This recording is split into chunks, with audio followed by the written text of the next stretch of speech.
want to welcome you back to Thrive in the Word.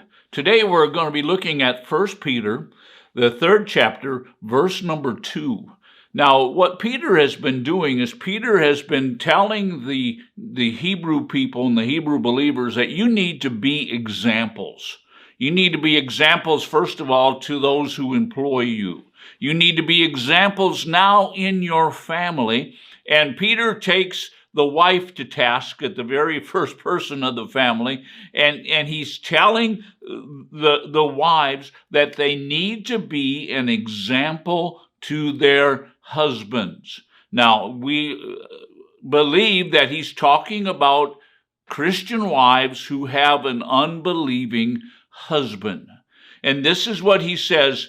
We're just going to read starting with verse 1 so that we take it all in context. It says, "In the same way, you wives, submissive to your own husbands, as even if any of them are disobedient to the word, that they may be won without a word by the behavior of their wives." Now, verse number 2 says this, "As they observe your chaste and respectful behavior."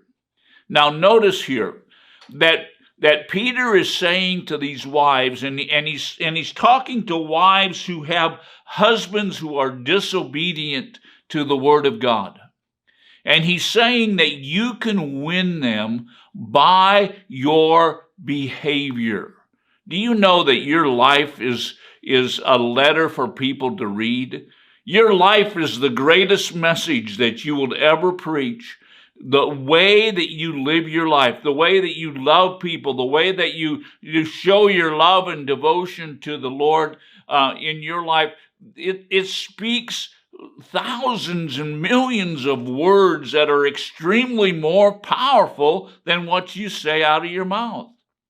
Now, it's important to say something out of your mouth. I had a mentor. His name was Howard Coyle. And many years ago, I said, "Howard, I'm having problems with witnessing, especially to my family." And he said, "Leon," he said, "let me give you this advice." He said, "Build your house and then tell them how you built it." And those words have stuck with me. That must have been 50 or more years ago, and they have been implanted into my heart. You know what? Build your house. Live your life, and then tell them how you lived it. And so Peter here is talking, and he's talking to wives who have husbands who are not believers. And he says your chaste behavior. Now, the word chaste is a word that we don't use much in the English language, and it basically means your pure behavior. In other words, that you're living above sin. Now, we have already talked about that anytime someone tells you to sin and that person is an authority, you say no. You say no because Jesus is the number one authority in your life. He is God. But now notice that Peter is saying that because you are living a pure lifestyle, you are going to influence the life of your unbelieving husband. You are going to win him to Jesus because of your chaste lifestyle. But Peter didn't end there. He goes on and he says this. He says, your respectful behavior. Now, this word respectful, actually, it's much stronger than this English word for respectful. When we look at this English word respectful, we just think that, you know what, yeah, I respect him. But the Greek word that Peter uses here is much stronger. It's almost like I fear him. In fact, it is the Greek word phobos, and it means a feared behavior. In other words, the same way that you approach God and you respect God and you honor God, that is the way that a wife needs to honor her husband. They need to come with a respectful behavior, with respectful attitudes, respect in a way that you really give to them this fear of honor. And it's hard to explain, but I hope that you understand that, wives, that's the way you're going to win your husband. Now, Peter goes on into verse 3, and verse 3 is a verse that many times people have misunderstood. It says, your adornment must not be merely external, braiding the hair, wearing gold and jewelry, and putting on dresses, verse number 4, but let it be the hidden person of the heart, with imperishable quality of gentle and quiet spirit, which is precious in the sight of God. What's Peter saying? Now, people have taken this and they've said, you know what, women should not be adorned outwardly. They shouldn't wear makeup, and they shouldn't dress up their hair and all of this stuff. And you know what? That's not what Peter is talking about. What Peter is doing here is he's making a contrast. He's saying, don't just be concerned with how you look on the outside. Now, how many of you know husbands like the way that their wives look on the outside? In fact, let me just go ahead and say this. It's a point of honor when you look good on the outside for your husband.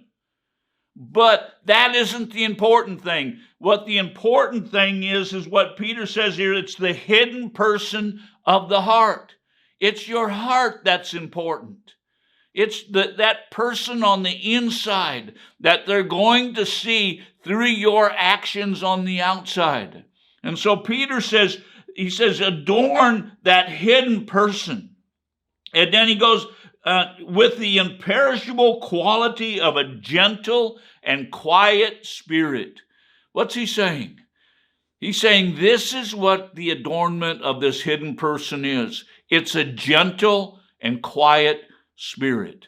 Now, it's not saying that it's a weak spirit. It's a quiet spirit. How many of you know sometimes quietness is something that comes from great strength? Instead of spouting off and arguing and being upset, you quiet your spirit. And that is what adorns this hidden person. A gentle, and by the way, gentleness doesn't mean weakness. Gentleness is a strength. It's something that you grab a hold of your temptations and you say, no, I am going to be gentle.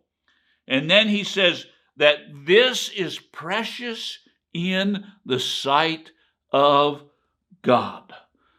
A gentle and quiet spirit is precious in the sight of God.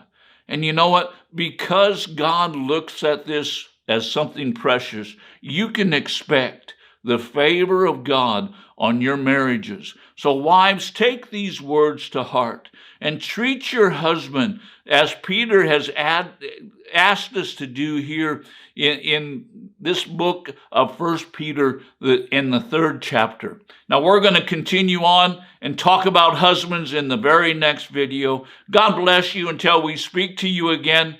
And I hope that you come back and tune in. And by the way, if you really want to help us, hit that subscribe button, and it will really bless us. God bless you until we speak to you again.